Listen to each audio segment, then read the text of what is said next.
আবির ছাড়েন প্লিজ, ব্যথা পাচ্ছি, ছাড়েন। আর কখনো এমন করব না। খালুকে ডাকবো কিন্তু প্লিজ ছাড়েন। শাওনের সাথে তোর কি? কিচ্ছু না, বিশ্বাস করেন।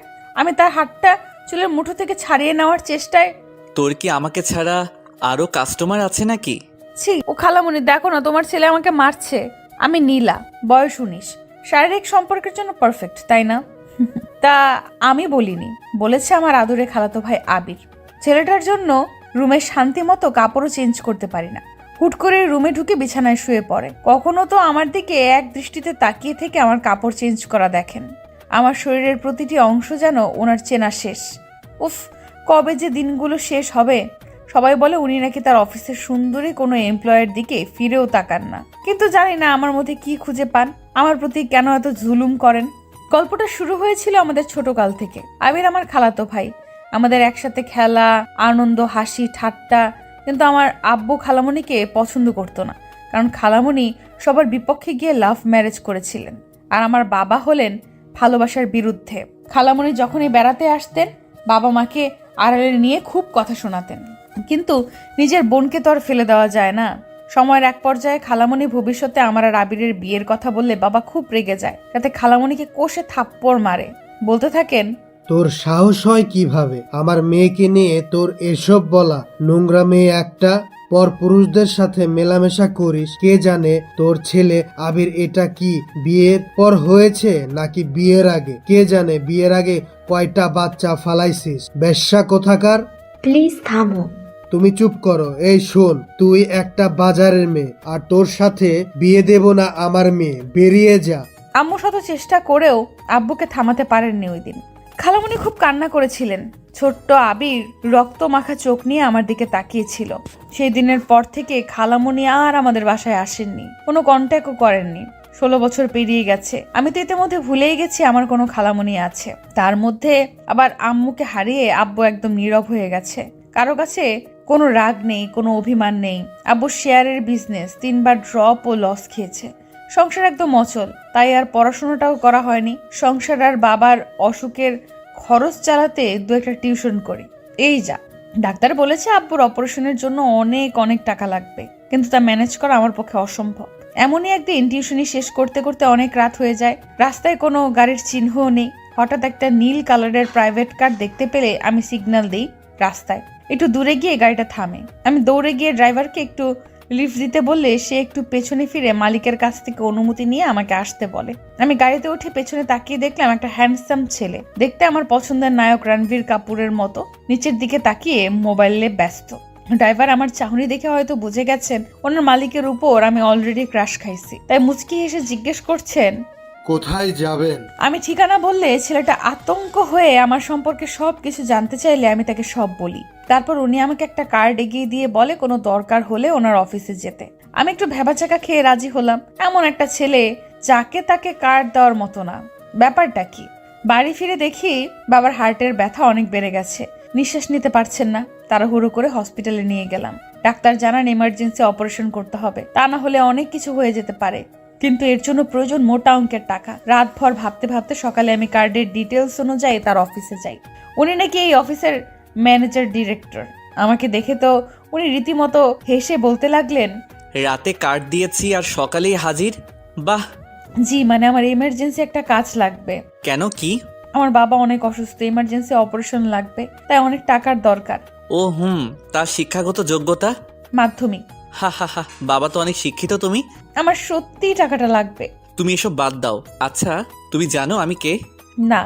আমি তোমার আফরোজ খালামণির ছেলে আবির। কি? প্লিজ আমাকে হেল্প করেন, আব্বুর শরীর অনেক খারাপ। আবির? দিব, সব টাকা দিব, কিন্তু তোমাকে আমার সাথে আমার বাড়িতে 6 মাস থাকতে হবে, যতক্ষণ না তোমার বাবা ঠিক হয়ে যায়।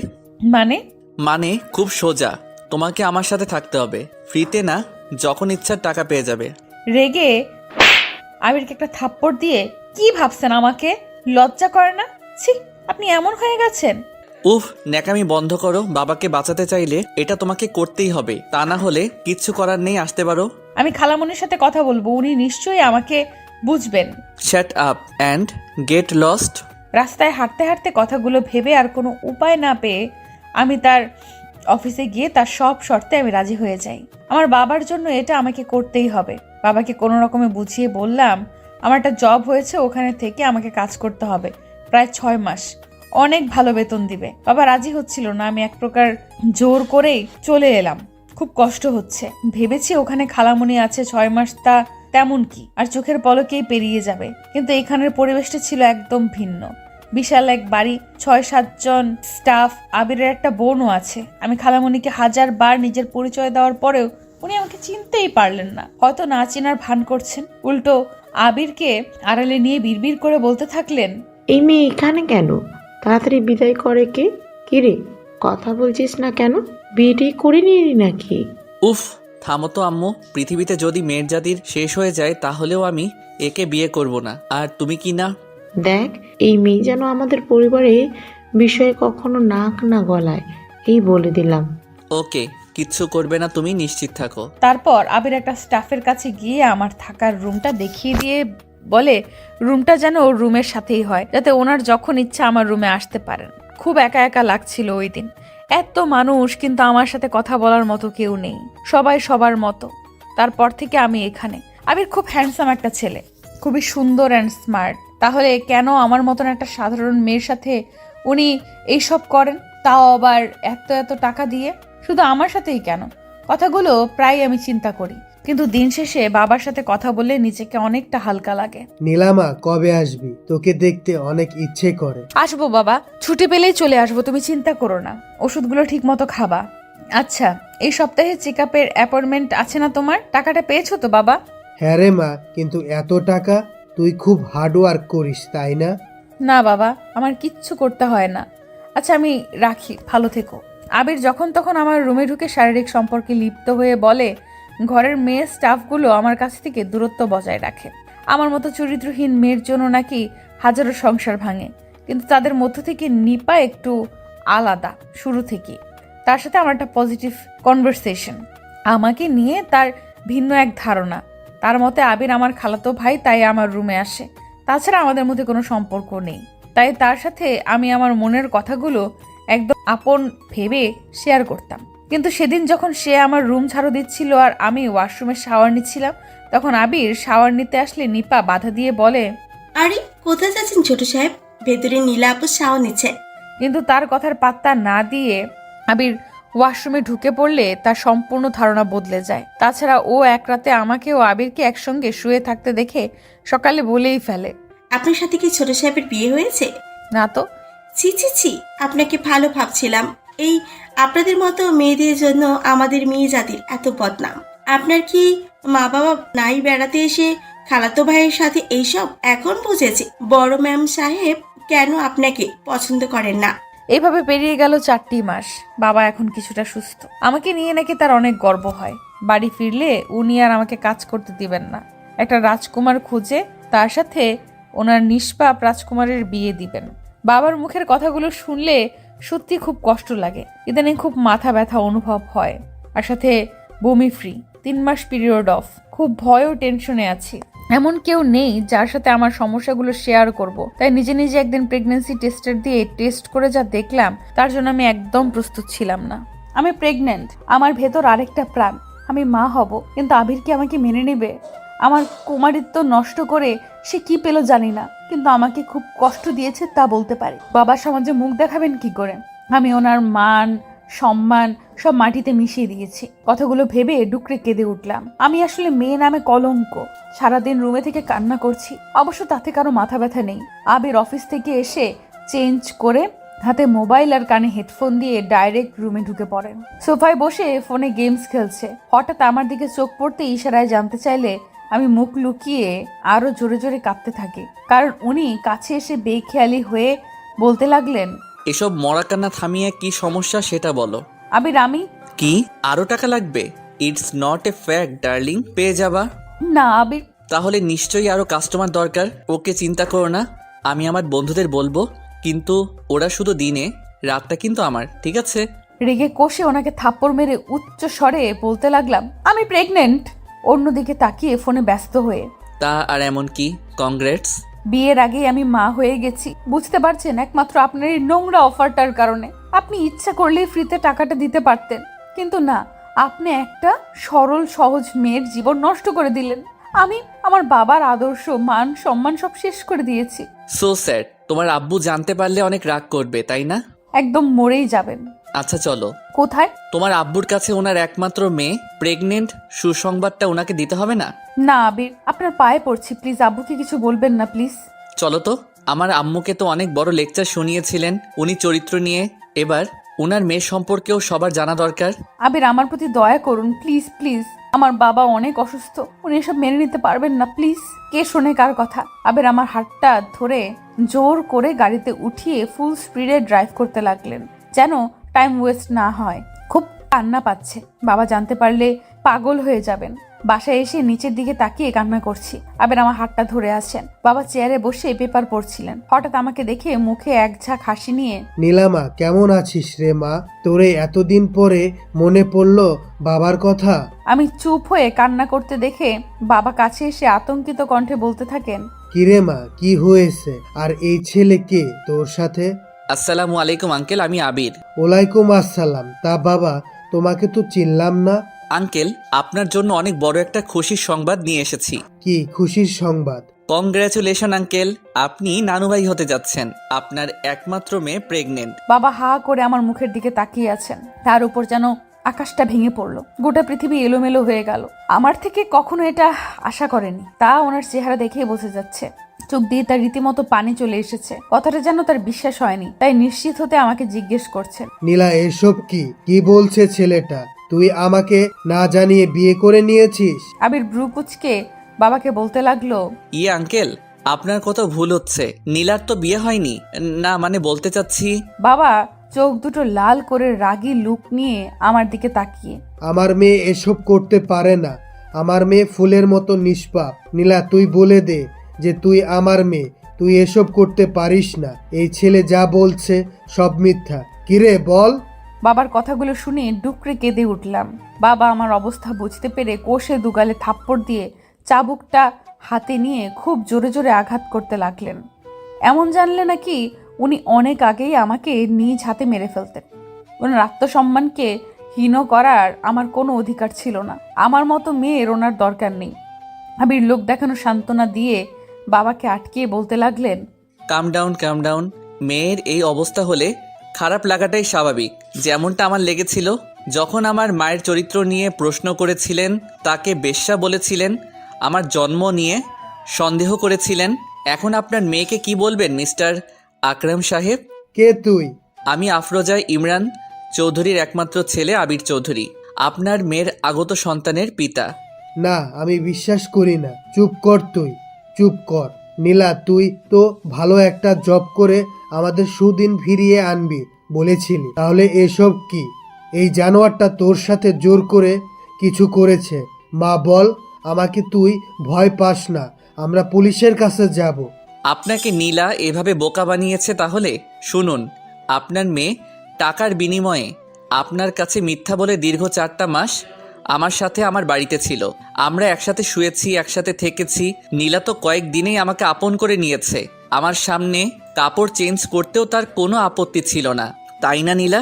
সত্যিটা হলো আমার আম্মু না, আপনার মেয়ে একটা চরিত্রহীনা নষ্টা। একসময় মেয়ের বিয়েতে আপনার অনেক অমত ছিল, আর এখন তো ফ্রিতে দিলেও আপনার এই বাজে মেয়েকে কেউ গ্রহণ করবে না, কেউ না। বাবা গম্ভীর হয়ে চেয়ারে বসে মেঝের দিকে তাকিয়ে আবিরের কথাগুলো শুনছে। বাবার রাগটা যেন আগের মতন নেই, নাকি শরীরের সাথে পেরে উঠছেন না। আবির আমাকে সাধ্যমতো অপদস্থ করে আমার কাছে এসে চোখ রাঙিয়ে বলে গেলেন, আমি যদি কোনোদিনও ওনার সাথে যোগাযোগ করার চেষ্টা করি তাহলে খুন করে ফেলবেন। যাওয়ার আগে মুখের ওপর টাকার বান্ডিল ছুঁড়ে ফেলে দিয়ে বলে গেলেন, do abortion as soon as possible. তারপর চশমাটা পরে চলে গেলেন। বাবা এখনো নিস্তব্ধ হয়ে আছেন। আমি দৌড়ে গিয়ে হাঁটু গেড়ে বসে তার হাত দুটো ধরে আকুতি মিনতি করে আমার বাধ্যকতার কথা বলতে লাগলাম তার সাথে। তার জন্য যে আমি আমার জীবনটাও দিতে পারি সেটাও বললাম। বাবা, আমি তোমাকে অনেক ভালোবাসি, তোমাকে হারাতে চাইনি বাবা, তাই নিজের অতি মূল্যবান জিনিসটার বিনিময়ে তোমাকে বাঁচাতে চেয়েছি।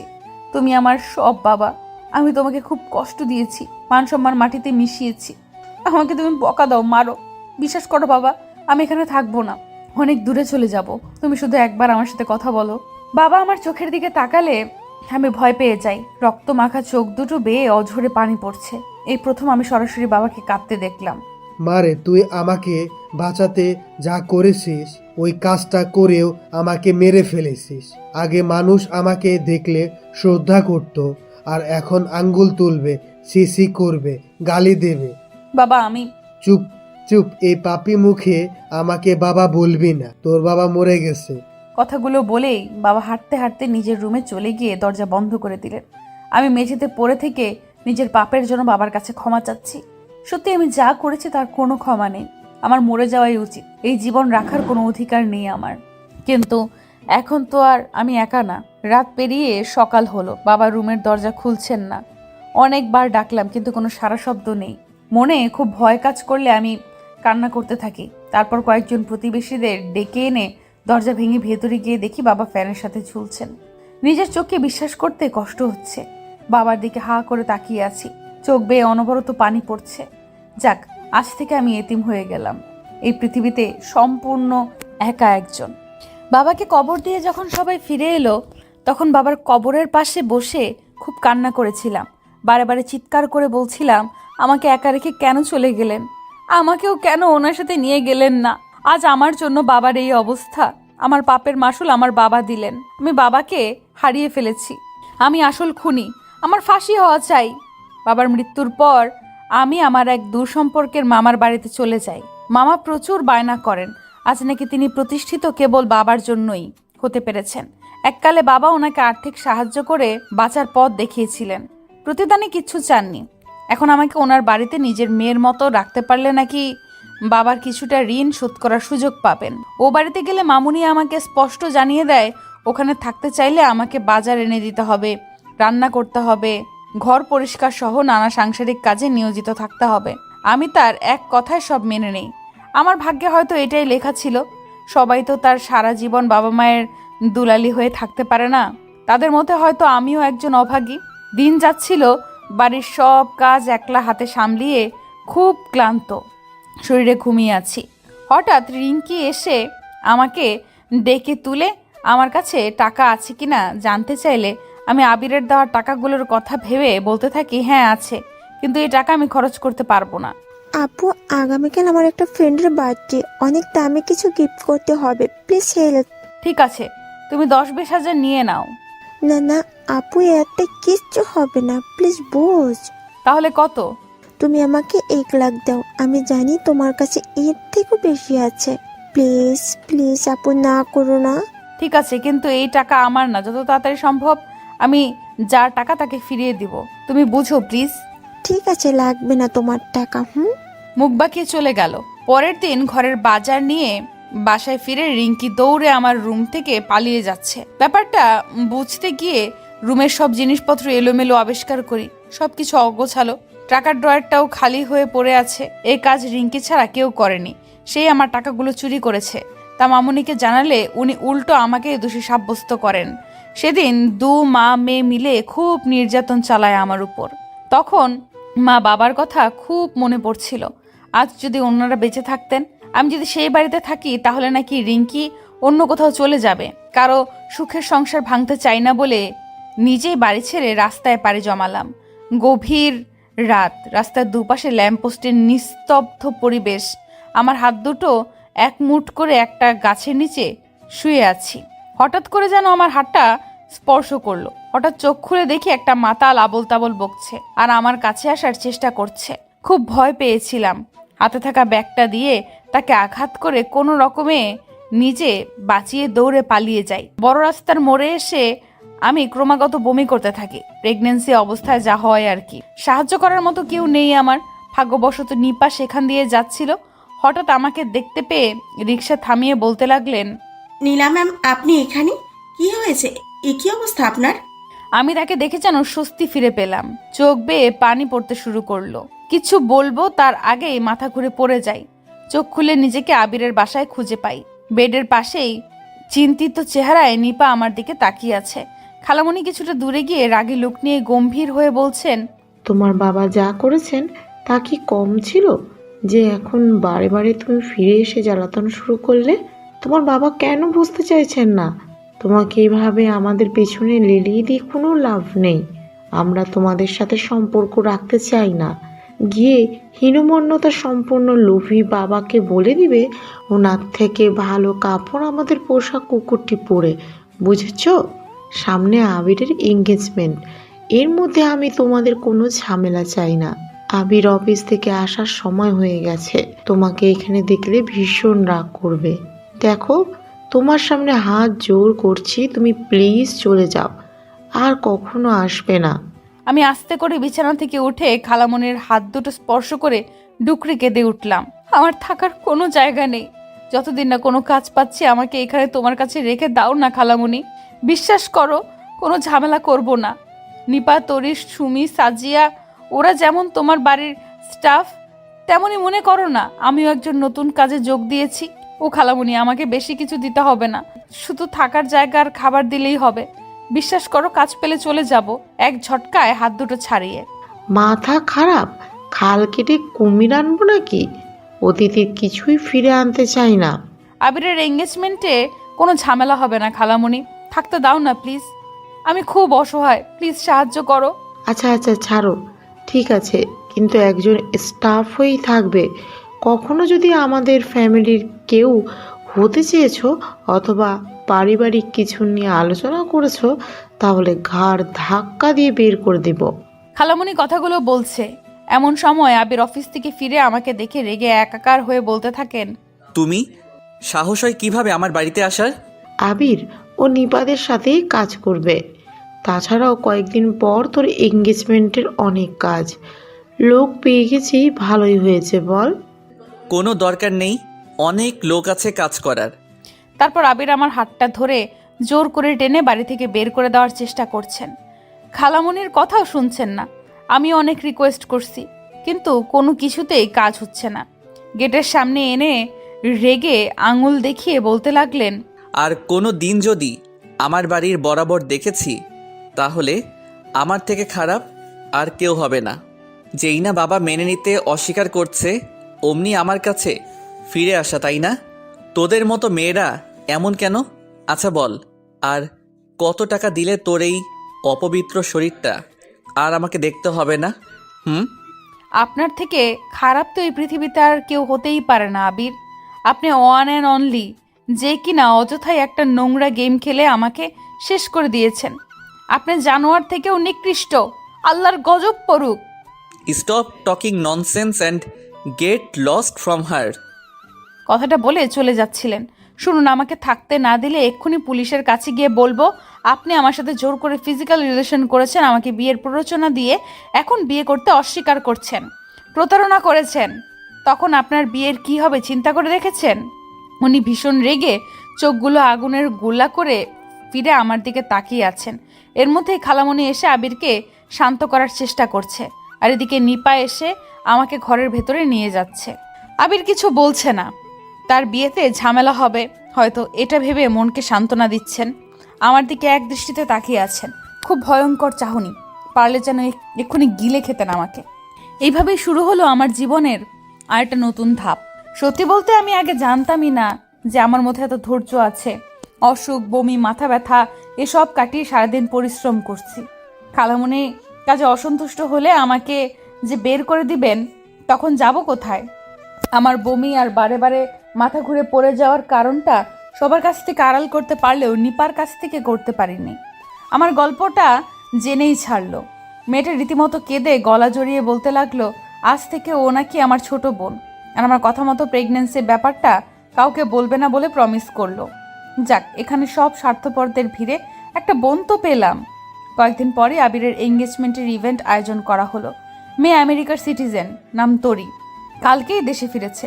5 বছর আগে আবির অফিসের কাজে আমেরিকায় গেলে সেইখানেই তার সাথে তরির পরিচয় হয়।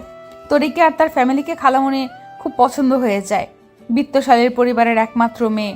এই বিষয়ে আবিরের মত জানতে চাইলে উনি ওনার মায়ের খুশি সবচেয়ে দামি বলে জানিয়ে দেয়। আগামীকাল আবিরের এঙ্গেজমেন্টের রাতে আবির আমাকে ফোন দিয়ে বলেন আমি যেন কোনোভাবেই ওনার এঙ্গেজমেন্ট পার্টি অ্যাটেন্ড না করি। ওই দিন বাবার বাসায় চলে যেতে বলেছেন।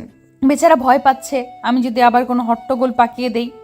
যেহেতু আমার যাওয়ার কোনো জায়গা নেই, তাই আবিরের কথাটা রাখতে পারলাম না, লুকিয়ে এখানেই থেকে গেলাম। সন্ধ্যায় বেশ রমরমাট পরিবেশ, গেস্টদের অভাব নেই। শিল্পপতি আবির চৌধুরীর এঙ্গেজমেন্ট বলে কথা, রিং এক্সচেঞ্জ হলে সবাই আনন্দে উৎফুল্ল হয়ে ওঠেন। নিজেকে মানুষের ভিড়ে আড়াল করে সব দেখছি। সবশেষে শুরু হয় কাপল ডান্স। যে যার মতো পার্টনার নিয়ে ডান্স করছে। আবির তরিকে নিয়ে কাপল ডান্সে মগ্ন। মনমরা করে দাঁড়িয়ে আছি। বাবার কথা খুব মনে পড়ছে। এক মনে বাবার কথা চিন্তা করছি। এদিকে নিপা আমার অবস্থা দেখে ভেবেছে আবিরের জন্য মন খারাপ, তাই ইচ্ছে করে আমাকে ধাক্কা দেয়। আমি লুটে গিয়ে আবিরের উপর পড়ি। সব অন্ধকার লাইটের ফোকাস আমাদের উপর। ওনার রাগে চোখগুলো দেখে ভীষণ ভয় পেয়ে যাই। আজকেই আমাকে বাড়ি থেকে বের করে দিবেন নিশ্চিত। উনি গম্ভীর চেহারায় তাকিয়ে থাকলে আমি আমতা আমতা করে যাওয়ার জন্য যেই না ফিরেছি, অমনি উনি আমার হাতটা ধরে ঘুরিয়ে ওনার বুকের সাথে মিশিয়ে এক হাত আমার হাতে আর অন্য হাত কোমরে রেখে গানের সাথে তাল মেলাতে থাকেন। পরের দিন আবিরের রুম পরিষ্কার করতে এলে উনি আমাকে তাচ্ছিল্যের সাথে বলতে থাকেন, রাতে ইচ্ছে করে আমার উপর এসে পড়েছিলে যেন কোনো একটা নাটক শুরু করতে পারো, তাই না? আপনার যা ইচ্ছা ভাবুন। তোমার বাবার কি সামান্যতম লজ্জাটুকু নেই? কিভাবে পারলেন মেয়েকে এখানে পাঠিয়ে দিতে? আত্মমর্যাদাহীন মানুষ। তোমার বাবা কি আমার উপর প্রতিশোধ নিতে চাইছেন? বুড়ো বাস্টারটা আমার কিছুই করতে পারবে না বলে দিয়ে ওনাকে। বাবা মারা গেছে আবির, আমার জন্য নিজেকে শেষ করে দিয়েছেন। প্লিজ ওনাকে কিচ্ছু বলবেন না। আমি পাপী, যা বলার আমাকে বলেন। আবির নিস্তব্ধ হয়ে আমার কথাগুলো শুনেছেন। দুঃখ পেয়েছেন নাকি খুশি হয়েছেন তা বোঝা বড় ভার। পৃথিবীতে উনি একমাত্র ব্যক্তি যাকে হয়তো আমি কোনোদিন ভালোবাসতে পারবো না। আমি ঘৃণা করি ওনাকে। গভীর রাতে বারান্দায় এসে দাঁড়িয়ে আছি। বারান্দা থেকে আবিরের রুমটা স্পষ্ট দেখা যায়।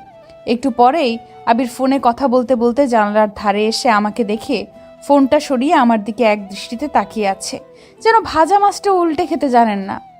আমার প্রতি আবার ওনার মায়াটায়া হলো নাকি? ধ্যাৎ, কি যে ভাবছি। আমি বিরক্তিকর লুক নিয়ে ওখান থেকে চলে এলাম। পরের দিন আমি আর নিপা বাসার খরচের জন্য বাজারে গেলে ফেরার সময় কোনো রিক্সা ট্যাক্সি কিছুই পাচ্ছি না। বাধ্য হয়ে দুজন হাঁটা শুরু করলাম। শুনশান রাস্তায় অনেকটা পথ চলে এসেছি। পা ব্যথায় আর হাঁটতে পারছি না। হঠাৎ একটা প্রাইভেট কার দেখে নিপা প্রায় মাঝ রাস্তায় গিয়ে লিফট নেওয়ার জন্য গাড়িটাকে সিগন্যাল দিয়ে থামায়। মেয়েটা পারেও বটে, আর একটু হলেই জানে মরত। আমার দিকে ইশারা করে। হ্যালো, হাই ভাইয়া, আমাদের একটু সাহায্য করেন।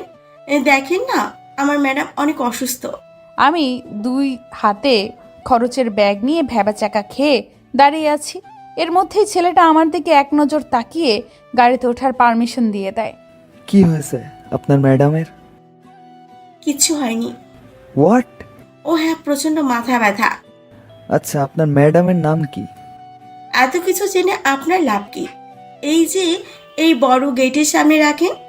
তাড়াহুড়ো করে দুজন গাড়ি থেকে নেমে চলেই আসছিলাম, লোকটা পেছন থেকে ডেকে বলল, একটা থ্যাঙ্কস তো দিতে পারতেন নাকি? নিপা মুখ ঘুরিয়ে, থ্যাংক ইউ। আসেন, বাড়ি এসে চা কফি খেয়ে যান। মন চাইলে একটু শুয়েও যেতে পারেন। যত্তসা মেয়ে দেখলে শুধু কথা বলতে ইচ্ছে করে, তাই না? লুচ্চা ছেলে কোথাকার। ছেলেটা নিপার দিকে হা করে তাকিয়ে আছে। শত হলেও উনি আমাদের সাহায্য করেছেন, তাই আমি গাড়ির জানলার কাছে গিয়ে বললাম, থ্যাঙ্কস। সুযোগ বুঝে ছেলেটা তার হাতটা বাড়িয়ে দিয়ে বলতে লাগলো, myself Niloy, and you? তার সাথে হ্যান্ডশেক করে। এ বাড়িতে থাকেন? জি। বাড়ি ফিরে দেখি আবির অফিস থেকে চলে এসেছেন। ফ্রেশ হয়ে গ্রিন অ্যাপেল খেতে খেতে সিঁড়ি বেয়ে নিচে নামছেন। আমি ওনাকে পাত্তা না দিয়ে খরচের ব্যাগগুলো গোছাতে লাগলাম। আবির আমার কাছে এসে পাশ দিয়ে হেঁটে যেতে যেতে নিচু স্বরে বলতে থাকেন, আজকেই লাস্ট। আর কোনো দিন যদি দেখেছি অন্য ছেলের হাত ধরেছ, তাহলে হাতগুলো কেটে ফেলবো, বুঝেছ? আমি কফি হাতে ওনার রুমে ঢুকে দেখি রুমটা একদম বস্তি হয়ে আছে। আলমারির সব কাপড় বিছানায় মেঝেতে ছড়িয়ে ছিটিয়ে আছে। আর মহাশয় আয়নার দিকে তাকিয়ে একটার পর একটা শার্ট চেঞ্জ করে নিজেকে পারফেক্ট করতে ব্যস্ত। আমি বিরক্তিকর লুক নিয়ে কফিটা টেবিলে রাখতেই উনি আমাকে দেখে আটকে উঠে জলদি করে হাতে থাকা শার্টটা নিয়ে নিজের খালি শরীরটা কভার করার চেষ্টা করছেন। আর রেগে আমাকে বলছেন, কারো রুমে প্রবেশ করার আগে যে নক করতে হয় জানো না? বাবা সব শিক্ষা দিয়েছে, শুধু এটা বলতে কি ভুলে গেছেন? রুমের কি হাল করেছেন আপনি? সন্ধ্যায় তোরির সাথে মিট করব, কিন্তু নিজেকে রেডি করতে পারছি না। তাই বলে রুমটাকে বস্তি করে দেবেন? তাতে তোমার কি? আমার রুম, আমি যা ইচ্ছে তাই করব। বাই দ্য ওয়ে, হুট করে একটা হ্যান্ডসাম ছেলে রুমে আসতে তোমার লজ্জা করলো না? ওনার কাছে গিয়ে আলতো করে ওনার কপালে স্পর্শ করে লজ্জা? কিসের লজ্জা জান? আপনার আর আমার মাঝে এই লজ্জা শব্দটা একদম বেমানান, তাই না বলুন? Shut up and get out. ওনার হাতে একটা নীল পাঞ্জাবি ধরিয়ে দয়া করে আর রুমটা এলোমেলো না করে এটা ট্রাই করুন, ঠিক আছে? রুম গোছাতে কষ্ট হয়। গভীর রাতে সব কাজ শেষ করে ঘুমোতে যাব, তখনই আবির এসে আমার পথ আটকিয়ে বলে, কফি খাবো। এত রাতে? তাড়াতাড়ি নিয়ে আসো, আমি বারান্দায় আছি। কি আর করার, মালিকের আদেশ। খুব ভয়ঙ্কর লাগছিল, যদি পারতাম লোকটাকে গুলি করে মারতাম। যাই হোক, মন মরা হয়ে মগটা ওনার হাতে ধরিয়ে চলেই আসছিল, হঠাৎ পেছন থেকে উনি বলে উঠলেন, থ্যাঙ্কস। লাগবে না, এটা আমার কাজ স্যার। কফির জন্য না। তাহলে? তোরি পাঞ্জাবি খুব পছন্দ করে, আর নীল নাকি ওর ফেভারিট কালার। 2 দিন পর আবিরের বোন সাফাকে পাত্রপক্ষ দেখতে আসে। লোকমুখে শুনেছি ছেলেদের পরিবার নাকি অনেক বড় লোক, তাছাড়াও দেশি বিদেশে ছেলেদের বিজনেস আছে, একদম আবিরদের সমতুল্য। খালামণি তো বলেই ফেললেন ওনার আদরের সাফার জন্য এমনই ছেলের তালাশে ছিলেন এতদিন। শুভক্ষণে আবির বাড়ি নেই বলে খালামণি খুব রাগারাগিও করেছেন। যা শুনেছি তার থেকেও বেশি দেখছি। ছেলের পরিবার খুবই ভদ্র।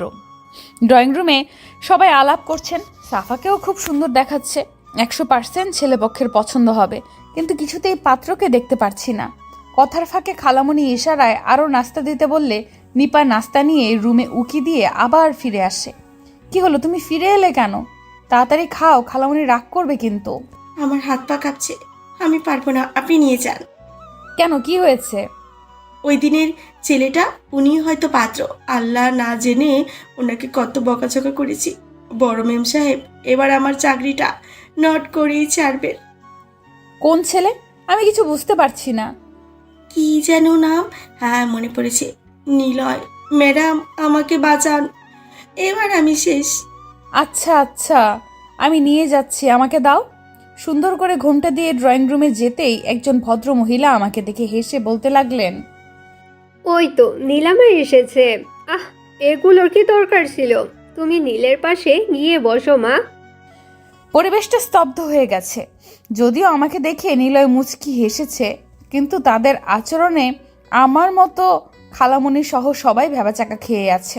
আমি ভদ্র মহিলার কথা রাখতে যেই না ওনার পাশে বসেছি, অমনি উনি উঠিয়ে নিলয়ের কাছে ধপাস করে বসিয়ে আবার শুরু করলেন, বাহ, দুজনকে কি সুন্দর মানিয়েছে। আপনার মেয়ে সত্যি অনেক লক্ষ্মী। যত দ্রুত সম্ভব আমি দুজনের বিয়ে দিতে চাই। বিয়ের কথা শুনে আমি দাঁড়িয়ে গেলাম। আমার মাথায় যেন আকাশ ভেঙে পড়ল। সাথে সাথে খালামণি ভীষণ রেগে নাক মুখ লাল করে বলছেন আমাকে উদ্দেশ্য করে, আপনার মাথা ঠিক আছে তো? কি বলছেন এসব? এই কলঙ্কিনী, দূর হও এখান থেকে। বারণ করেছিলাম না আমাদের পারিবারিক বিষয়ে নাক গলাতে? ভদ্রমহিলা আমার দিকে বিস্মিত হয়ে তাকিয়ে থাকলে আমি বলতে থাকি, আপনার ভুল হচ্ছে আন্টি, আমি এই বাড়ির চাকর। আপনি যাকে ভাবছেন আমি সে নই। কথাটা বলে চলে যাচ্ছি, হঠাৎ নিলয় আমার হাত দুটো ধরে হাঁটু গেড়ে বসে বলতে থাকেন, উইল ইউ ম্যারি মি? তোমার অতীত বর্তমান আমি কিছুই জানতে চাই না, আমি শুধু তোমার ভবিষ্যৎ হতে চাই। হাতগুলো ছাড়িয়ে চোখের পানি ফেলে বলতে লাগলাম, আই এম সরি, আমার কোনো ভবিষ্যৎ নেই। তাছাড়া আমার ব্যাপারে আপনার কোনো ধারণাই নেই। আমি খালামণি নিলয়কে থামিয়ে দিয়ে বাড়ি থেকে বেরিয়ে যেতে বলে। নিলয় বারে বারে আমাকে কনভিন্স করার চেষ্টা করছেন, কিন্তু কিছু না বলে চুপ করে দাঁড়িয়ে আছি। খালামণি সবটা ম্যানেজ করে নিলয়ের পরিবারকে যতটুকু সম্ভব অপমান করে বাড়ি থেকে বের করে দেয়। যাওয়ার সময় নিলয় বলে যান উনি আমাকে নিজের করেই ছাড়বেন, এটা ওনার চ্যালেঞ্জ। খালামণি আমার উপর ওনার সব রাগ ঝাড়েন। ওনার সন্দেহ হয় আমি নাকি নিলয়কে ফুসলিয়ে ফাসলিয়ে এমনটা করতে বলেছি। সব কিছুই আমার প্ল্যান ছিল। খালামণিকে কিছুতেই বোঝাতে পারছি না যে আমি নিলয়কে চিনিও না পর্যন্ত। যাই হোক, শাস্তিস্বরূপ খালামণি আমাকে অন্ধকার স্টোর রুমে আটকে রাখে। আমি অন্ধকার ভীষণ ভয় পাই। মনে হচ্ছে সাদা পোশাক পরে কেউ একজন আমার দিকে এগিয়ে আসছে। ভয়ে গলা শুকিয়ে কাঠ হয়ে যাচ্ছে। আমি রীতিমতো ঘামতে শুরু করেছি। বারে বারে সাহায্যের জন্য সবার কাছে অনুরোধ করছি, কিন্তু কেউ দরজার লক খুলে দেওয়ার সাহস পাচ্ছে না। যেহেতু এটা খালামণির আদেশ, আবির অফিস থেকে ফিরে আমাকে বলতে থাকেন, নীলা, কালকের ফাইলটা নিয়ে আমার রুমে আসো। গভীর রাত, নিস্তব্ধ পরিবেশ, নিজেকে খুব একা লাগছে। বাবা মায়ের কথা মনে পড়ে খুব কান্না পাচ্ছে। আর যদি তারা বেঁচে থাকতেন। দরজার পাশে বসে বসে কথাগুলো ভেবে কাঁদতে থাকি। হঠাৎ একজন আমার কান্নার আওয়াজ শুনতে পেয়ে দরজায় নক করে শিওর হচ্ছিলেন রুমে কেউ আছে কিনা, কেননা রুমটায় মানুষ থাকার জন্য একদম অনুপযোগী। কারো সাড়া পেয়ে আমার মধ্যে যেন আস্থা ফিরে এলো। আকুতি মিনতি করে দরজাটা খুলে দিতে বললাম। লোকটাও আর দেরি করলো না, দরজাটা খুলে দিয়ে আমাকে দেখে অবাক হয়ে তাকিয়ে আছে। তুমি? ওয়েট ওয়েট ওয়েট, তুমি না আজকে নিপার বাড়িতে থাকবে বলেছিলা? তাহলে গভীর রাতে এখানে কি করছো? ভয়টা এত বেশি জমে গিয়েছিল, জাবিরকে দেখে নিজেকে আর কন্ট্রোল করতে পারলাম না। ওনাকে জড়িয়ে ধরে কাঁদতে লাগলাম। কথা বলতে পারছি না, ঠোঁট দুটো কাঁপছে। কি সমস্যা তোমার? খালামণি আমাকে আটকে। ও আচ্ছা, তাহলে আম্মু এমনটা করেছে। নিশ্চয়ই তুমি বেয়াদবি করেছো, তাই না? আমার অবস্থা দেখে উনি আর বেশি কিছু বললেন না। খালামণি আমার থাকার রুমটাও লক করে রেখেছেন। ও নো, আম্মু তো তোমার রুম লক করে রেখেছে। কোথায় থাকবো আমি? আপনি একটু রিকোয়েস্ট করেন, খালামণিকে বলেন প্লিজ। Are you mad? এত রাতে আম্মুকে ডাকবো? তাহলে কি হবে? একটা উপায় আছে, যদি তুমি চাও। কি উপায়? আমার রুমে আমার সাথে থাকতে পারো। অসম্ভব, কল্পনাও করবেন না কোনোদিন। ওকে কল্পনা করব না, বাস্তবে করব। এখন হ্যাপি তো? চুপ। শেষমেশ সিদ্ধান্ত হলো আমি ওনার রুমে থাকবো, কিন্তু আমি মেঝেতে আর উনি বিছানায়। সকালে খালামণির চেঁচামেচিতে ঘুম ভাঙলে চোখ খুলে নিজেকে বিছানায় আবিষ্কার করি, আর আবির সোফায়। খুব নিষ্পাপ মায়াবী একটা চেহারা, আমার সন্তানের পিতা। কিন্তু এই মানুষটার জন্যই আমার বাবা আজ কবরে। আমি চাইলেও ওনার মায়ায় নিজেকে জড়াতে পারবো না। উনি একজন খুনি। নিপা এসে আবিরকে ডাকছে। খালামণি নাকি ভীষণ রেগে আছেন আমাকে স্টোর রুমে না পেয়ে। স্যার, তাড়াতাড়ি আসুন, নীলা ম্যাম কোথায় যেন চলে গেছে স্যার। আবির আমার হাতটা ধরে সিঁড়ি বেয়ে নিচে নামতে দেখে খালামণি চোখগুলো বড় বড় করে আমাদের দিকে হা করে তাকিয়ে আছেন। এ মেয়ে, তোর সাথে কেন আবির? কেন? কোথায় থাকার কথা ছিল আম্মু? ওই অন্ধকার অপরিষ্কার রুমটাতে। মানে? আম্মু, ও একজন মানুষ। লক তুই খুলে দিয়েছিস? বিশ্বাস করতে পারছি না। আমার ছেলে এই মেয়ের সাইড নিয়ে কথা বলছে। আমার ছেলে। হ্যাঁ, আমি করেছি। শুধু ও না, ওর জায়গায় নিপা থাকলে আমি এটাই করতাম।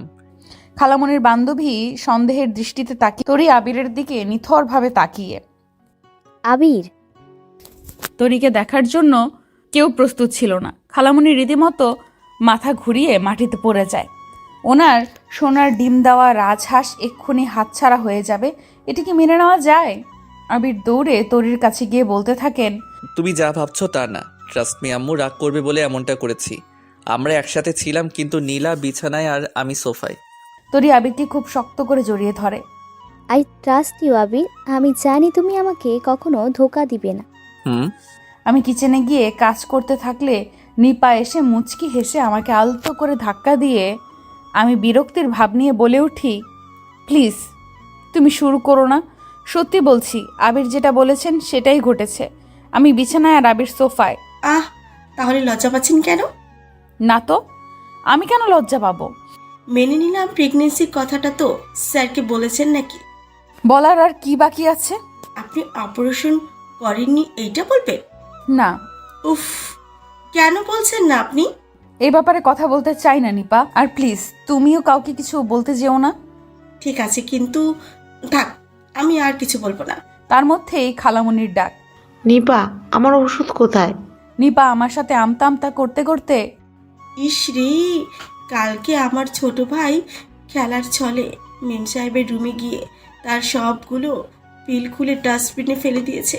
ভেবেছিলাম কেউ দেখার আগেই কিনে আনবো, কিন্তু ভুলে গিয়েছি। এখন কি হবে? আল্লাহ, তুমি এটা কি করলা নিপা? খালামণি রেগে কিচেনে এসে, কি রে, কথা কানে যায় না? খালামণি আপনার ওষুধ তো শেষ। কি এত তাড়াতাড়ি? কি বলছেন? সেই কবে এনেছিলাম। যাক, কোনো ব্যাপার না, আমি এক্ষুনি এনে দিচ্ছি। ঠিক আছে, জলদি যাও। আমি এই যাব আর এই আসবো, আপনি কোনো টেনশন করবেন না।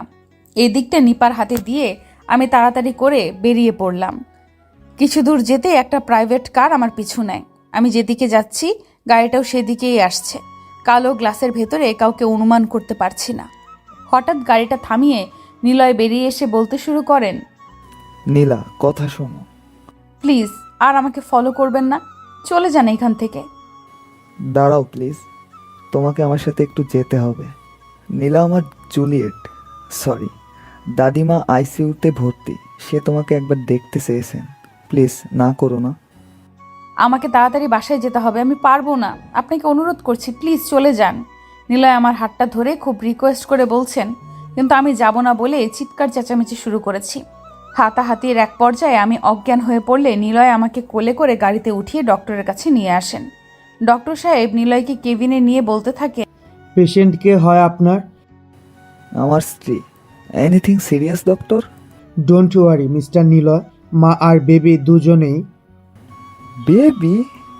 মিস্টার নিলয়, আপনার স্ত্রী 4 মাসের প্রেগনেন্ট, আপনি কি তা জানেন না? ও হ্যাঁ ডক্টর, বলুন। যা বলেছিলাম, মা আর বেবি দুজনেই সুস্থ কিন্তু উইক।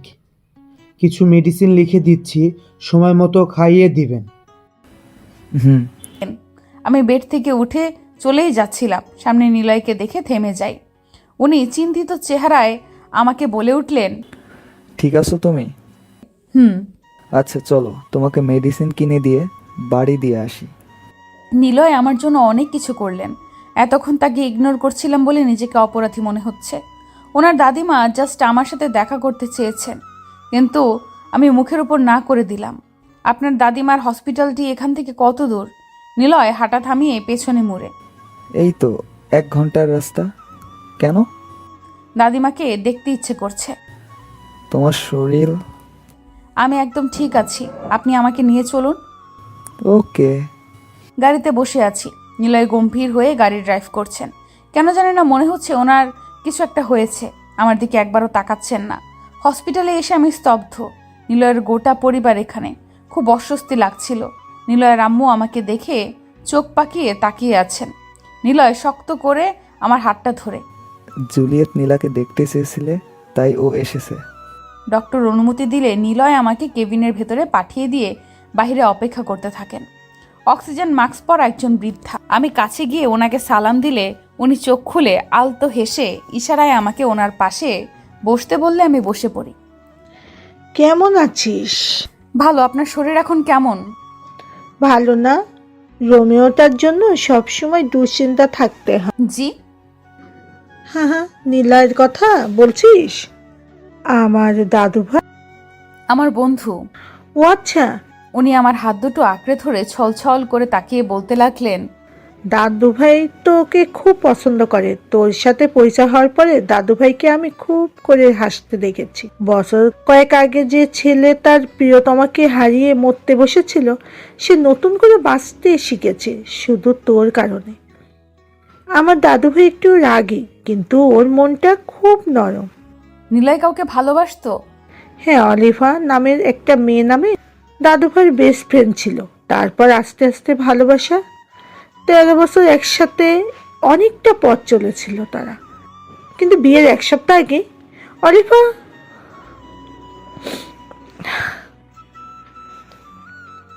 দাদিমা কি হয়েছিল? ওয়ালিফার বলুন প্লিজ। অলিভার কার অ্যাক্সিডেন্ট হয়ে যায়। কি রোমিও কিছুতেই মানতে পারিনি, প্রচুর ডিপ্রেশন চলে যায়। তারপর রাত করে বাড়ি ফেরা, পার্টি, নেশার দ্রব্য নিজেকে বিলিয়ে দেয়। অনেকবার নিজে শেষ করে দিতে চেয়েছিল, কারোর কথা শুনতো না, পাগল হয়ে গিয়েছিল দাদু ভাই। প্লিজ কাঁদবেন না। তোকে দেখার পর জীবন ফিরে পেয়েছে, তোকে ভালোবেসে কাছে পেতে চেয়েছে। তোর মাঝে নাকি দাদু ভাই ওয়ালিফার দেহের সুগন্ধ অনুভব করতে পারে। আমি জানি আমার দাদু ভাইকে তুই ঠিক করতে পারবি। আমাকে কথা দে, ওকে ছেড়ে কোথাও যাবি না। কিছু বলতে যাব তখনই ডক্টর এসে আমাকে বের করে দেয়। পেশেন্টের সাথে ইমোশনাল হয়ে পড়লে নাকি ওনার কন্ডিশন আরও খারাপ হয়ে যাবে। গাড়িতে বসে আছি। নিলয় আমার মেডিসিনগুলো কিনতে ফার্মেসিতে গেলে আমি টাইম দেখতে নিলয়ের ফোনটা অন করলে ডিসপ্লেতে আমার ছবি দেখে ফোনটা অফ করে দেই। বাসায় ফিরছি। নিলয়ের দিকে বারবার তাকাচ্ছি বলে নিলয় মুচকি হেসে বলতে লাগলো, কি প্রেমে ট্রেমে পড়ে গেলে নাকি? কার? কার আবার? আমার। ইস, চেহারা দেখেছেন আয়নায়? ও হ্যালো, কত মেয়ে আমার উপর ক্রাশ তুমি জানো? কাউকে ভালোবাসতেন? এখনো বাসি, খুব খুব অনেকটা বেশি। পৌঁছে গেলে আমি গাড়ি থেকে নামতেই নিলয় পেছন থেকে ডাক দিয়ে বলল, নীলা, হুম। You are most beautiful girl in the world. আমি ভেবাচাকা খেয়ে দাঁড়িয়ে থাকলে নিলয় মুচকি হেসে চলে যায়। বাসায় ফিরে আমার মনে পড়ে খালামণির ওষুধের কথা। নিপা আমাকে দেখে রাগ দেখিয়ে বলে, খালামণির ওষুধ আনতে। থ্যাঙ্কস নিপা। রাতে শুয়ে শুয়ে নিপার সাথে গল্প করছি এমন সময় অচেনা নাম্বার থেকে মেসেজ দিয়ে কেউ একজন আমাকে গার্ডেনে যেতে বলে। সেখানে গিয়ে একটা গিফট বক্স খুঁজে পাই। ওপেন করে অবাক, খুব সুন্দর একটা নীল শাড়ি। আমার আর বুঝতে বাকি রইল না যে এটা নিলয়ের। চটপট নিলয়কে কল দিয়ে বললাম, থ্যাঙ্কস, খুব সুন্দর গিফট। কিসের গিফট? আর নাটক করতে হবে না। সরি, বুঝতে পারছি না, কি বলছো? হ্যালো হ্যালো, ধুর, নেটওয়ার্ক প্রবলেম মনে হচ্ছে। কয়েকদিন পর নিলয় আমাকে দাদিমার কথা বলে। উনি নাকি আমাকে দেখতে খুব জেদ করছেন। আমি নিলয়ের দেওয়া নীল শাড়িটা পরে দাদিমারকে দেখতে যাচ্ছি। যাওয়ার পথে জ্যাম পড়লে আমি জানলার ধারে তাকিয়ে থাকি। হঠাৎ আমার নজর কালো গাড়িটার দিকে যায়, যেটা আবির ড্রাইভ করছেন। আমি ওনার দিকে তাকিয়ে থাকলে এক পর্যায়ে আবিরের চোখ আমার উপর আটকা পড়ে। আমাকে আর নিলয়কে একসাথে দেখে নিমেষেই তার চেহারার রং বদলে গম্ভীর হয়ে যায়। হসপিটাল থেকে ফিরতে আমাদের রাত হয়ে যায়। প্রচুর ঝড় হচ্ছে বলে দাদিমা ছাড়ছিলেন না, কিন্তু ঝড়ের তীব্রতা বেড়েই চলছে। তাই আর দেরি করিনি। বাসায় সবাই চিন্তিত। আবির নাকি এখন অফিস থেকে ফেরেনি, ফোনটাও অফ, কোনো এক্সট্রা মিটিং নেই, এমনকি তরিদের ওইদিকেও যায়নি। কোথায় আছেন কেউ কিচ্ছু জানে না। এর মধ্যে আমাকে দৌড়ে কাক ভেজা হয়ে রুমে ঢুকতে দেখে খালামণি ভীষণ রেগে বলে, এসেছে নবাবের সহজাতি। না মানে খালামণি। কোথায় ছিলি সারাদিন? বাবার প্রতিশোধ নিতে আবার আমার ছেলেটার খুন করে দিলি না তো? কি বলছেন খালামণি? এই একদম ন্যাকামি করবি না। কার প্রাইভেট কার দিয়ে এসেছিস? এত রাতে কোথা থেকে এসেছিস? তোর মতো এই নষ্টামি আমাদের বাড়িতে আর চলবে না। বেরিয়েছে আমার বাড়ি থেকে। নিপা ভীতু কণ্ঠে বলতে থাকে, মেম সাহেব, বাইরে অনেক বৃষ্টি, সকালে। তুই চুপ কর। নীলা আজকে এক্ষুনি এই মুহূর্তে বাড়ি ছেড়ে যাবে। কান্না করে খুব মিনতি করছি, কিন্তু খালামণি কোনো পাত্তাই দিচ্ছেন না। আমাকে টেনে গেটের বাইরে রেখে গেলেন। খুব কান্না করছি। বৃষ্টির ঠান্ডা পানিতে কাঁপতে শুরু করেছি রীতিমতো। কিছু না ভেবে হাঁটতে শুরু করলাম। অনেকটা পথ যাওয়ার পর একটা গাড়ি প্রায় আমার অ্যাক্সিডেন্ট করতে করতে থেমে যায়। প্রচণ্ড ঝড় হচ্ছে। গাড়ির লাইট ভেদ করে একটা চেনা মুখ। আবির মাতাল হয়ে গাড়ি থেকে নেমে, আর ইউ ক্রেজি? মদ খেয়েছেন? তাতে তোমার কি? এত রাতে কোথায় যাচ্ছ তুমি? আমি নিলয়কে আমার হাতটা শক্ত করে চেপে ধরে, নিলয়? নিলয় কে হয় তোমারও? নিউ কাস্টমার তাই না? একদম চুপ। নিলয়কে নিয়ে আর একটা বাজে কথা বলবেন না। আমার হাত ছাড়ুন। কেন ছাড়বো? নিলয়কে পেয়ে আমাকে দূরে সরিয়ে দিচ্ছ? ও কি আমার থেকে বেশি আদর করে বল? উফ, আপনি এত নোংরা কেন? কেন আমার সাথে আপনাকে এসব বলতে হবে? প্রমিস, ওর থেকে বেশি টাকা পাবা। ওকে? আবিরকে থাপ্পড় মেরে, আপনি একটা অমানুষ, ছাড়েন আমাকে, ছাড়েন। আবির রেগে আমার ডান গালে কষে থাপ্পড় দিয়ে বলতে থাকে, হাউ ডেয়ার ইউ! 2 টাকার মেয়ে হয়ে আমাকে শোনাচ্ছিস? তার থাপ্পড়ের জোরে আমি মাটিতে ছিটকে পড়ি। হঠাৎ ফোনে কল। আমি ডুকরে কেঁদে উঠি। Hello doctor. মিসেস নীলা, আপনার আল্ট্রাসাউন্ড রিপোর্টগুলো কাল এসে নিয়ে যাবেন। আর হ্যাঁ, বেবির প্রতি খেয়াল রাখবেন। জি ধন্যবাদ। কথা শেষ হতেই আবির আমাকে টেনে উঠিয়ে মুখটা চেপে ধরে বলতে থাকেন, বেবি মানে কার বেবি? নিলয় তাহলে খুব ভালো রেখেছে আমার সন্তান অপারেশন করে প্রিয়তমার সাথে। আমি আর নিতে পারছি না, প্লিজ চুপ করেন। তুমি করলে কিছু না, আর আমি বললেই দোষ। আমি তো চাইনি তুমি আমাকে ছেড়ে যাও। আমি তো চাইনি তোমার বাবা মারা যান। ভেবেছিলাম আমি তোমার জীবনটা নষ্ট করে দিয়েছি। ভেবেছিলাম আমার কারণে তোমার বাবা আজ তোমার কাছে নেই, কিন্তু কে জানতো এই সব কিছুই যে তোমার নষ্টামির ফল। মায়া হয়ে গিয়েছিল নীলা। আম্মু ঠিকই বলে, তোরা কখনো ভালো হতেই পারিস না। তুই ঠিক তোর বাবার মতোই স্বার্থপর। আপনার নাটক আর সহ্য হচ্ছে না, প্লিজ যেতে দিন। আবির আমার হাতটা ধরে একটানে ওনার বুকে জড়িয়ে পকেট থেকে একটা কাগজ বের করে, তোমার বাবার নামে এতিমখানা করার সিদ্ধান্ত নিয়েছি। আগামীকাল থেকে কাজ শুরু হবে। জানি ক্ষমা পাবো না, কিন্তু কিন্তু তবুও বলবো আই অ্যাম সরি সব কিছুর জন্য। অন্য কারো পাশে তোমাকে মেনে নিতে পারি না। তারপর তুমি যখন আমার দেওয়া শাড়ি পরে নিলয়ের সাথে ঘুরতে গেলে খুব খারাপ লাগছিল। নীলা, আই এম সরি, আমাকে ক্ষমা করো প্লিজ। কথাগুলো বলে আস্তে আস্তে আবির আমার খুব কাছে চলে এসেছিলেন। ভালোবাসি নীলা, নিলয়ের সাথে যেও না প্লিজ। এমন সময় নিলয় এসে আবিরকে ধাক্কা দিয়ে মাটিতে ফেলে দেয়। ছাড়ো নীলাকে। আপনি এখানে? নিপা আমাকে কল দিয়ে জানিয়েছে তুমি নাকি বাড়ি থেকে চলে এসেছো, তাই। আবির কোনো রিয়াক্ট না করে আমাকে বলতে লাগে, ভালো থেকো, নিলয়ের বেবির কেয়ার নিও। নিলয় আবিরকে মারতে থাকলে এক পর্যায়ে আবির রক্তাক্ত হয়ে যায়। নিলয়কে খুব রিকোয়েস্ট করছি ওনাকে ছেড়ে দিতে, কিন্তু নিলয় কথাই শুনছেন না। আবির মাতাল হয়ে আছে, উনি আমার কোনো ক্ষতি করেননি, প্লিজ আর মারবেন না। নিলয় রেগে আমাকে গাড়িতে উঠিয়ে বলতে লাগলেন, আবিরটাকে মেরে ফেলবো। নীলা, কোনোদিন তোমাকে একা ছেড়ে দিব না। ভালোবাসি তোমাকে। দাদিমা বাবাই তোমাকে দেখলে অনেক খুশি হবে। উনি আমার ফোনটা জানলা দিয়ে ফেলে আমি মুখ চেপে কান্না করছি। বুঝতে পারছিলাম না কি হচ্ছিল আমার সাথে। অনেকটা দূর, ঘন্টাখানেক পর একটা বিশাল বাড়ি। অবাক হচ্ছি, এত বড় একটা বাড়িতে মাত্র 2টি লাইট, সবকিছু প্রায় অন্ধকার, দেখতে ভুতুরে। নিলয় এখানে ভাবতেও ভয় লাগছে। আপনার পরিবার কোথায়? কিসের পরিবার? মানে?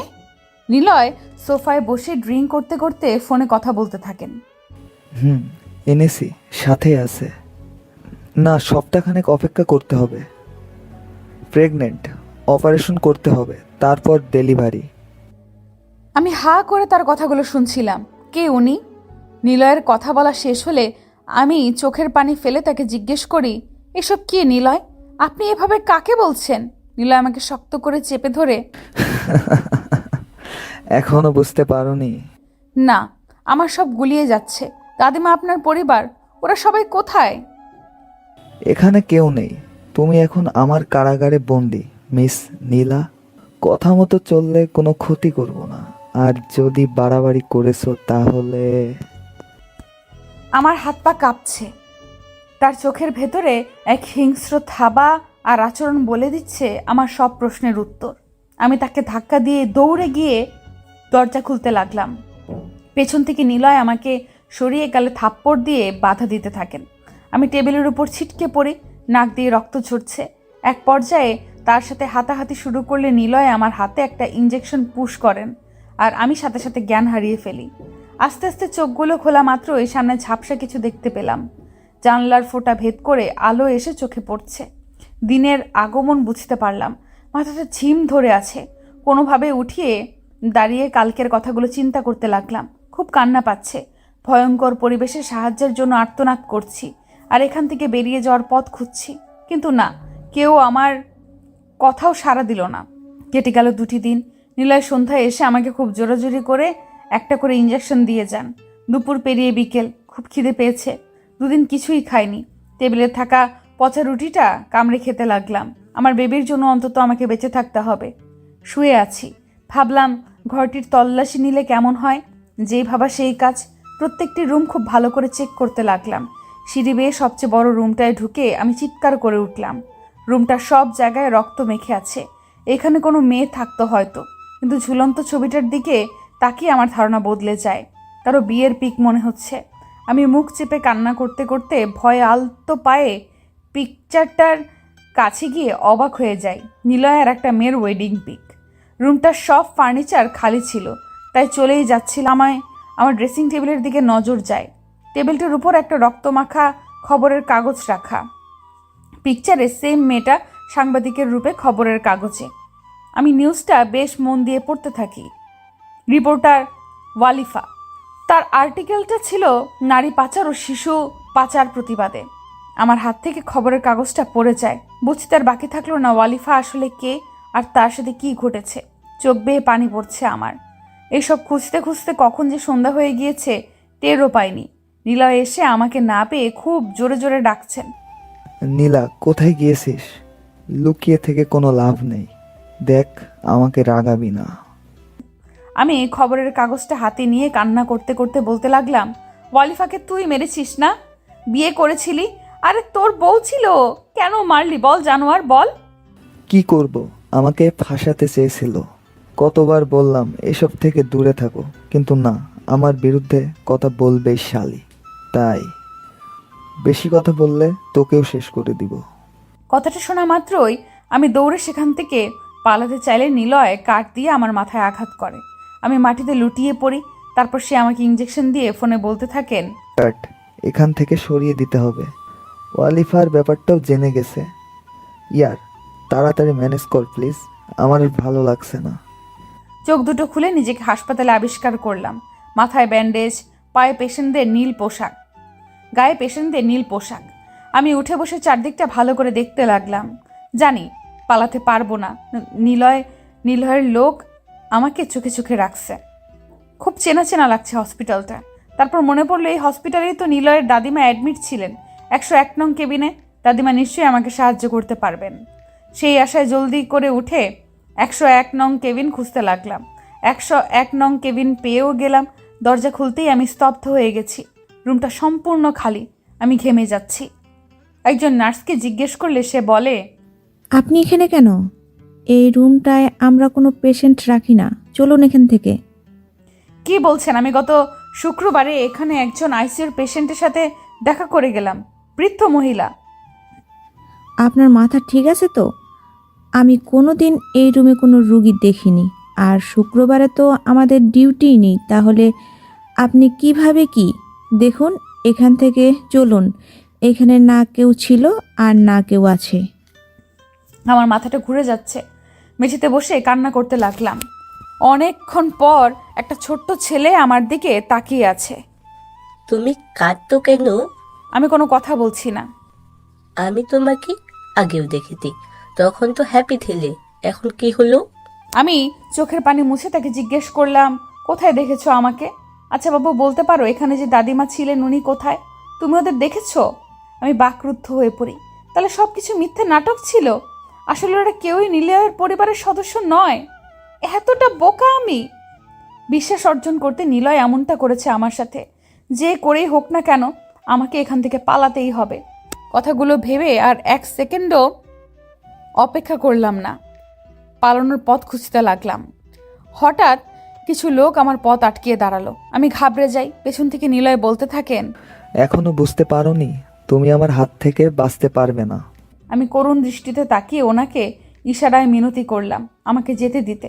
কিন্তু নিষ্ঠুর জানোয়ারটা আমাকে জোর করে গাড়িতে তুলে নিল। রাস্তায় ডাক্তার কাকুর সাথে দেখা।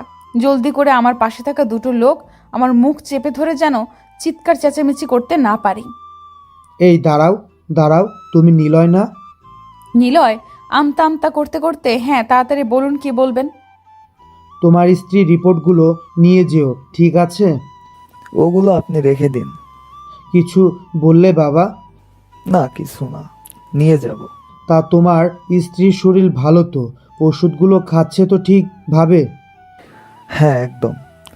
আজকে আসি তাহলে। হ্যাঁ, যাও। মাঝপথে গাড়িটা বন্ধ হয়ে যায়। নিলয় বাইরে এসে বিরক্তির ভাব নিয়ে গাড়ি ঠিক করতে লাগে। আবির তার গাড়ি থেকে নিলয়কে দেখে কার ব্যাক করে।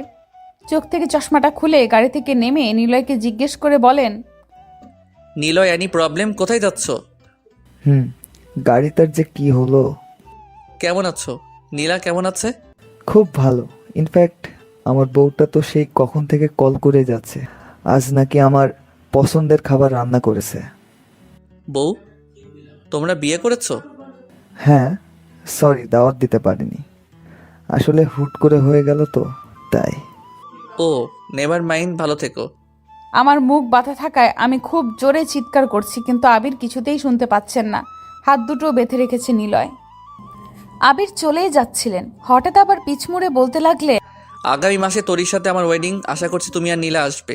হ্যাঁ হ্যাঁ, অবশ্যই যাব। ওকে। কথাটি শোনার পর আমি আস্তে করে নেতিয়ে পড়লাম। যাক, আমি দূরে থাকায় কারো তো ভালো হলো। আমি আরও নাই বা গেলাম ওনার দুনিয়ায়।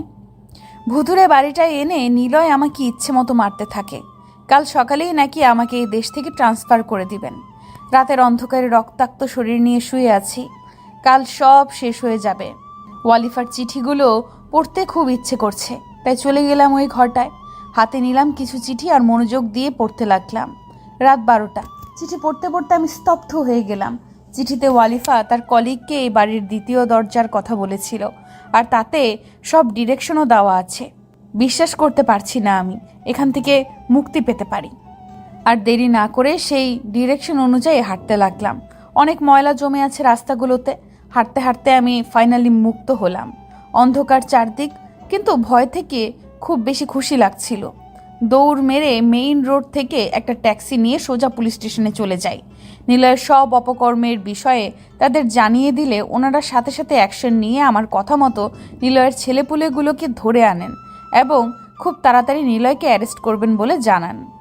সব ফর্মালিটিস শেষ করতে গভীর রাত হয়ে যায়। কোথাও যাওয়ার জায়গা নেই। রাস্তায় হাঁটতে হাঁটতে হঠাৎ মাথাটা চক্কর কাটতে শুরু করলে রেস্তোরাঁর কাছে একটা ঝাটকায় আমি বসে পড়ি। কিছুক্ষণ পর একটা ছেলে বাইক থেকে নেমে ফোনে কথা বলতে বলতে রেস্তোরাঁয় ঢুকে যান। ফিরে আমার সামনে একটা প্যাকেট খাবার রেখে দিয়ে চলে যাচ্ছিলেন। আমি ছেলেটার দিকে তাকিয়ে আছি। বেশ লম্বা, কাঁধে কলেজ ব্যাগ, কালো টি শার্টের উপর লাল শার্ট পরে আছেন। চেহারা ভালো করে দেখতে পারছি না।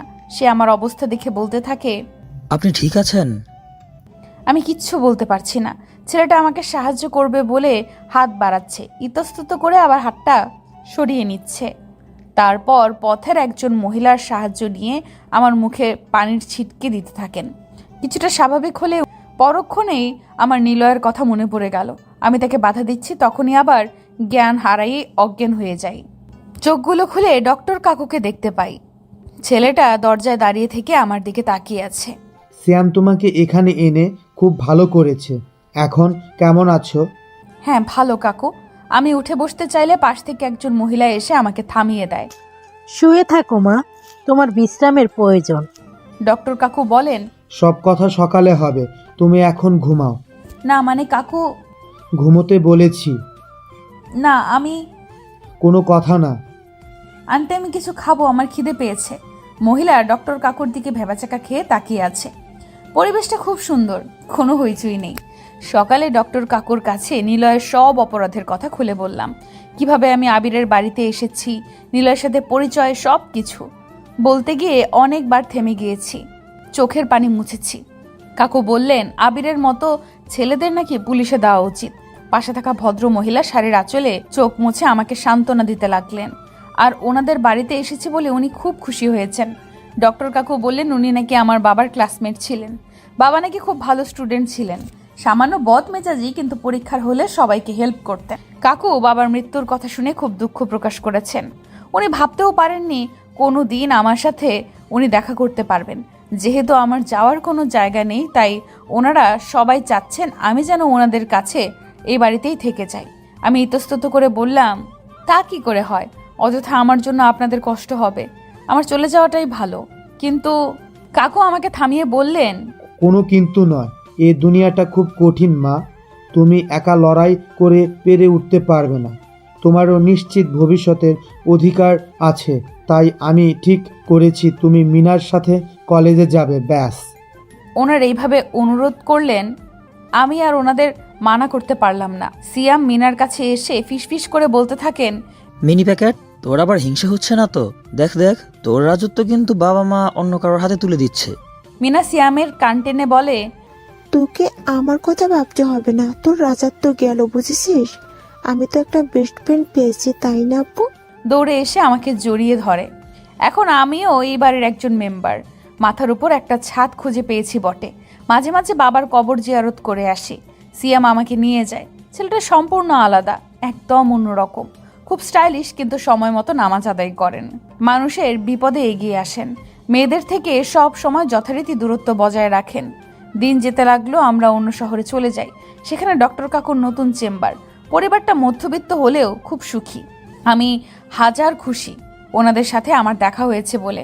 চা হাতে ছাদে দাঁড়িয়ে আছি। সিয়াম কানের কাছে এসে এক বিকট শব্দ করলে আমি ভয়ে ছাদ থেকে প্রায় পড়েই যাচ্ছিলাম, কিন্তু উনি আমার হাতটা ধরে ফেলেন। আপনি এমন করলেন কেন? সরি আমার দিকে কাঠগোলাপ এগিয়ে দিয়ে, আপনার জন্য। ওয়াও, আপনি কিভাবে জানলেন আমার কাঠগোলাপ পছন্দ? আমার ভালো লাগে তাই ভাবলাম আপনারও। আপনার পছন্দ তাই আমারও পছন্দ হবে, এমনটা কেন ভাবলেন? সিয়াম আমার দিকে কিছুক্ষণ তাকিয়ে থেকে চলে গেল। পেছন থেকে মিনা এসে আমাকে আলতো ধাক্কা দিয়ে বলে, ভাইয়া কিন্তু আজ পর্যন্ত আমার জন্য গাছের পাতাও আনে নাই। তাহলে তুমি রেখে দাও। না ভাবি, তুমিই রাখো। কি? Up sorry. খুব হ্যাপি ছিলাম, কিন্তু এই সুখ আমার কপালে বেশি দিন সইল না। একদিন আন্টি বাজার থেকে এসে বিরক্ত লুক নিয়ে সোফায় বসে বলতে লাগলেন, সব আত্মীয় স্বজনের মুখে শুধু একটাই কথা, আমার বাড়িতে মেয়েটি কে কে কি তার পরিচয়। কেউ কেউ তো বলছে আমার ছেলেকে নিয়ে বাজে কথা, বলার সাহস পায় কোথায়? উফ, কিছুতেই ভাবতে পারছি না। মিনার সাথে বসে লুডো খেলছিলাম, কিন্তু আন্টির চেঁচামেচিতে উঠে আসি। কি হয়েছে আন্টি? না কিছু না তো, দেখ তোর পছন্দের মাছ এনেছি, চল আমাকে সাহায্য করবি, অনেক কাজ। রাতে শুয়ে আছি, আন্টির কথাগুলো ভাবছি। সেই আবারও আমার জন্য একটা সুখী সংসারে আগুন লাগছে। ওনারা ভালো মানুষ, তাই আমাকে কিছু বলছেন না। আচ্ছা, আমি এত অপয়া কেন? এখানে আর থাকতে পারবো না, আমি চলে যাব, এতেই সবার ভালো। সকালে এই বিষয়ে কাকু জানালে উনি খুব রেগে যান। অসম্ভব। কিন্তু কাকু, আমি এখানে থাকলে আপনারা অনেক প্রবলেমে পড়ে যাবেন, অনেকে অনেক কথা শোনাবে, আমি এটা সহ্য করতে পারবো না। তাই মানুষের কাজই কথা বলা, তাই বলে কি আমরা থেমে যাব? না কাকু, কিন্তু আন্টি এসে বলে উঠলেন, একটা উপায় আছে মানুষের মুখ বন্ধ রাখার। কি উপায়? যদি নীলাকে আমি আমার পুত্রবধূ স্বীকৃতি দিই, নীলার মধ্যে সেই গুণ আমি পেয়েছি যা আমার বৌমা হবে বলে আশা করেছিলাম। নীলা, তুই আর না করিস না। থেকে মিনা বলতে লাগলো, কিন্তু বাবা, ভাইয়া কি মেনে নেবে? না মানে নীলা আপুর প্রেগনেন্সি? আন্টি মিনাকে থামিয়ে দিয়ে, তুই চুপ কর। আমি সিয়ামের চোখে নীলার জন্য গভীর অনুভূতি দেখেছি। কয়েক মাস পরে নাতি নাতির মুখ দেখতে পাবো, এর থেকে খুশির আর কিছু হয় নাকি? কি বলো তুমি? হ্যাঁ গো, তাই ভালো হবে। সব কিছুই স্বপ্নের মতো লাগছে। আমি নিচের দিকে তাকিয়ে চোখের পানি ফেলতে লাগলে আন্টি এসে আমার সামনে হাত জোর করে করুণ কণ্ঠে বলতে লাগলেন, দেখ সবাই কত খুশি, প্লিজ রাজি হয়ে যা। মনের মধ্যে ভয় কাজ করতে লাগলো, সবাই আবার আমাকে বোকা বানাচ্ছে না তো? নিলয়ের পর কাউকে বিশ্বাস করতে খুব কষ্ট হয় আমার। সিয়াম নিঃসন্দেহে ভালো ছেলে, তাই বলে আন্টি এসে বলে উঠলেন, অন্তত বাচ্চাটার কথা ভেবে হ্যাঁ বলে দে, এতেই সবার ভালো হবে দেখিস। চিন্তায় পড়ে গেছি, জানি না কি হবে, কিন্তু এই মানুষটাকে আমি কিছুতেই কষ্ট দিতে পারবো না। 8 বছর পেরিয়ে গেল, সাথে জীবনের ধরনটা অনেকটা বদলে গেছে। আমার মেয়ে আমার সব। টুসিকে ছাড়া আমরা কিছুই ভাবতে পারি না, ও আমাদের জীবন। বলে রাখা ভালো, আমার ননদিনী মিনা তার বরের সাথে অস্ট্রেলিয়াতে সেটেল। আমার শ্বশুর বাবার শাশুড়ি মায়ের মৃত্যুর পর সিয়াম আর আমি অন্য শহরে চলে আসি। সেখানে শুরু হয় আমার আর সিয়ামের ছোট্ট সংসার। বর্তমানে সিয়াম একজন সাকসেসফুল বিজনেসম্যান। টাকা পয়সা ভালোবাসার কোনো কিছুরই কমতি নেই আমাদের। সিয়ামের রাজকুমারী টুসির বয়স 8। অফিস থেকে ফেরার সময় সিয়ামের টুসির জন্য কিছু না কিছু আনতেই হয়, তা না হলে সিয়ামকে কানে ধরে বাইরে দাঁড় করিয়ে রাখে সে। খুব হাসি পায় বাবা মেয়ের কাণ্ড দেখে। ভালোবাসা কি তা ওনার সাথে দেখা না হলে বুঝতেই পারতাম না। প্রতি রাতে আমার দিকে তাকিয়ে ভালোবাসি না বললে নাকি ওনার ঘুম হয় না। ছুটির দিনে 3 জন একসাথে ঘুরতে যাওয়া, খেলাধুলা করা, সব কিছু মিলে খুব সুখে আছি আমরা। এমনই একদিন টুসিকে স্কুল থেকে নিয়ে আসছি। টুসি তার বাপ্পির জন্য একটা কার্ড বানিয়েছে। আজ নাকি বাবা দিবস, তাই সে এটা দিয়ে তার বাপ্পিকে উইশ করবে। দুজন গাড়িতে উঠবো, ঠিক সেই মুহূর্তে একজন লোক পেছন থেকে আমার নাম ধরে ডেকে ওঠে, নীলা। আমি পেছনের দিকে তাকিয়ে কিঞ্চিত ভয় পেলাম। লম্বা চুল ঘাড় পর্যন্ত, দাড়ির ভারে চেহারা আর নির্ণয় করা যাচ্ছে না, শরীর চাদর দিয়ে ঢাকা। সে ইশারায় কাছে যেতে বলে। আমি আস্তে করে বলে উঠলাম, কে? সরি, চিনতে পারছি না। সে আমার দিকে এক দৃষ্টিতে তাকিয়ে আছে। ভাবলাম ভিখারি হয়তো, সাহায্য প্রয়োজন, কিছু খাবেন?